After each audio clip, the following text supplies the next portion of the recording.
एक दोहा आपने पढ़ा होगा कि निंदक नियरे राखिए आंगन कुटी छवाए, बिन साबुन पानी बिना निर्मल करे सुभाए। अर्थात व्यक्ति को निंदकों से नहीं डरना चाहिए। निंदक यानी कि YouTube की भाषा में जिसको हम हेटर्स कहते हैं। ये हेटर्स अपने आप होते हैं। कुछ को तो आपकी बात समझ में नहीं आती, इसलिए आपसे वो घृणा करने लगते हैं।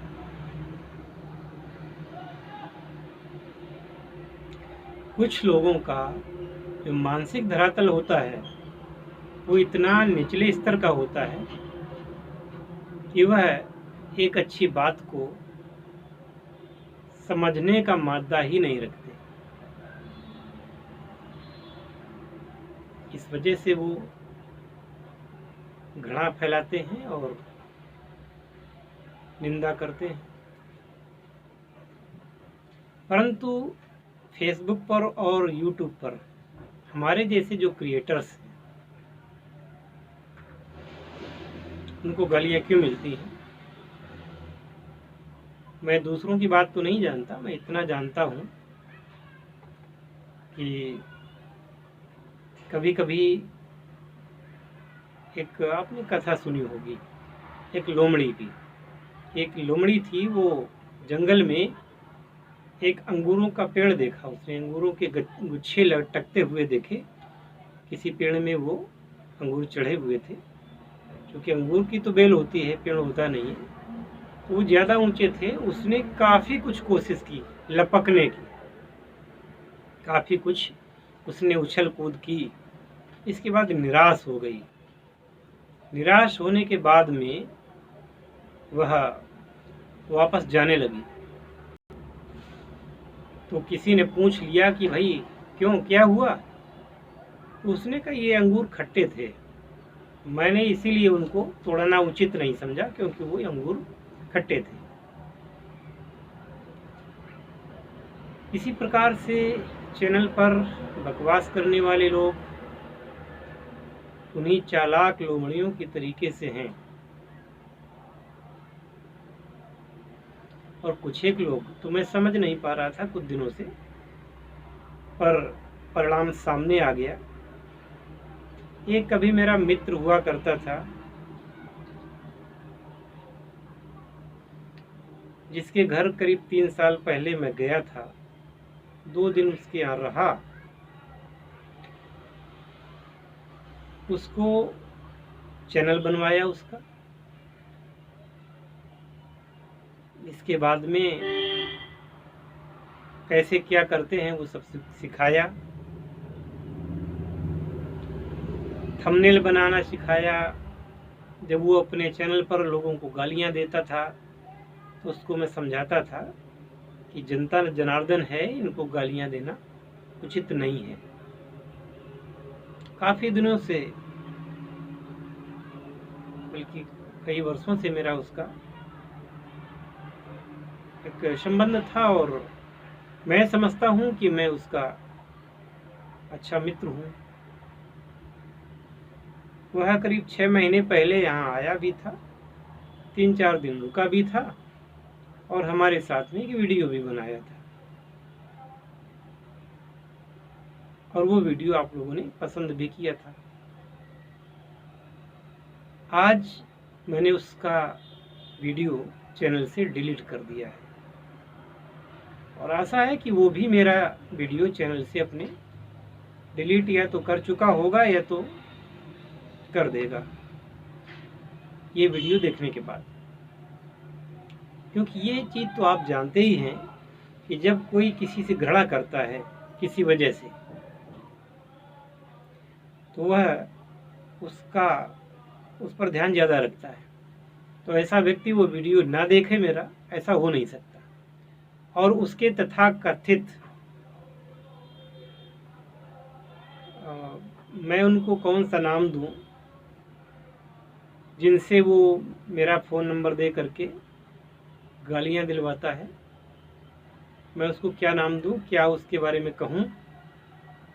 मेरी ओर से उसको भी हार्दिक शुभकामनाएं हैं। बाकी बाद में देखा जाएगा। तो आज से मैं भी यही सोच रहा हूं कि हर फ़ोन रिकॉर्ड करूं, क्योंकि मुझे ना कभी किसी से डर लगा, ना डर लगने की बात है, क्योंकि मैंने कभी ऐसा कोई काम किया ही नहीं, ना भविष्य में करने वाला हूं, जो कि कानून की दृष्टि में गलत हो, आध्यात्मिक दृष्टि से गलत हो।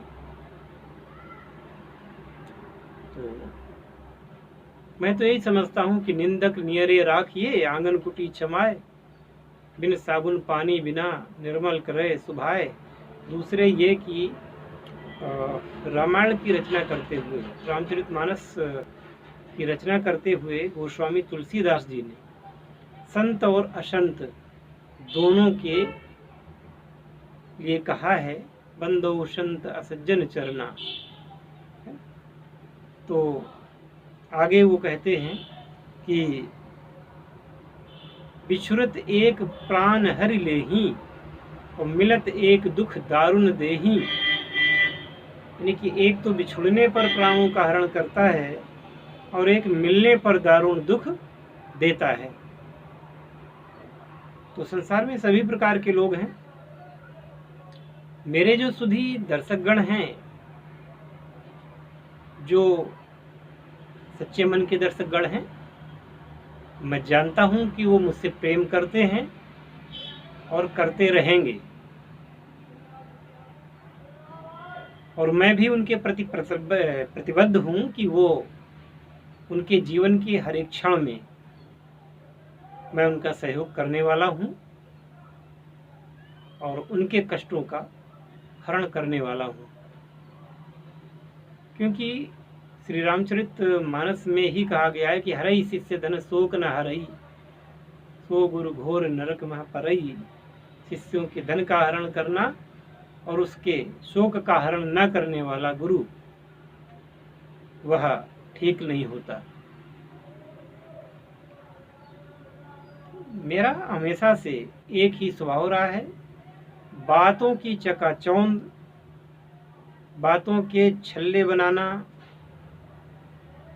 मैंने नहीं सीखा और ना कभी सीख पाऊंगा। और मेरे जो शिष्यगण हैं या मेरे जो दर्शक हैं, जो मुझे प्रेम करते हैं, वो इस बात को जानते हैं। वो इस बात के लिए मुझे कहते भी हैं कि गुरुदेव आप खड़ा बोलते हैं, लोगों को बुरा लग सकता है, लेकिन आपकी वाणी अच्छी होती है। जो खड़ा बोलता है, मुंह पर बोलता है, वो व्यक्ति अंदर से ठीक होता है। और मैंने भी पढ़ा है कि गुरु का जो स्वभाव होता है वह नारियल की भांति होता है, जो ऊपर से कठोर दिखता है, परंतु अपने शिष्य के लिए उसके प्रति भीतर नरमी होती है। जैसे नारियल ऊपर से कठोर होता है और भीतर से मुलायम होता है, ऐसा ही गुरु का स्वभाव होता है। तो जो लोग साधनात्मक क्षेत्र में मेरे साथ जुड़े हुए हैं या जो कीमिया के संबंध में मुझसे बात करते हैं,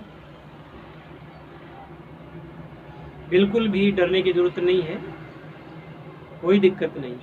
मैं अपने कार्य को करता रहूँगा। ये हेटर्स आते रहेंगे, जाते रहेंगे,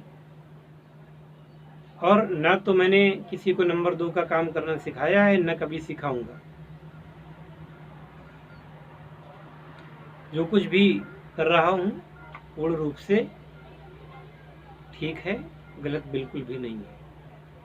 एक राहुल शर्मा नाम के हेटर ने लिखा था कि जो कीमिया का ज्ञान किसी दूसरे को देता है तो उसकी मृत्यु हो जाती है। अब ऐसे जड़ बुद्धि को मैं क्या कहूँ। अगर मृत्यु हो जाएगी तो भी मेरी आत्मा को ये शांति रहेगी कि मैं समाज के लिए कुछ अच्छा कर सका। हाँ, मेरी क्राइटेरिया है, उस क्राइटेरिया के बाहर जाकर के किसी को कुछ भी बताना मेरी नियति नहीं है। मेरा पूरा कार्य सनातन धर्म के लिए है, सनातन धर्म के प्रचार के लिए है, सनातन मान्यताओं को पुनर्स्थापित करने के लिए है, सनातन विद्याओं को पुनर्जीवित करने के लिए है। और जो भारत सोने की चिड़िया था, मेरा वादा है कि ये आगे भी रहेगा। हरि ओम।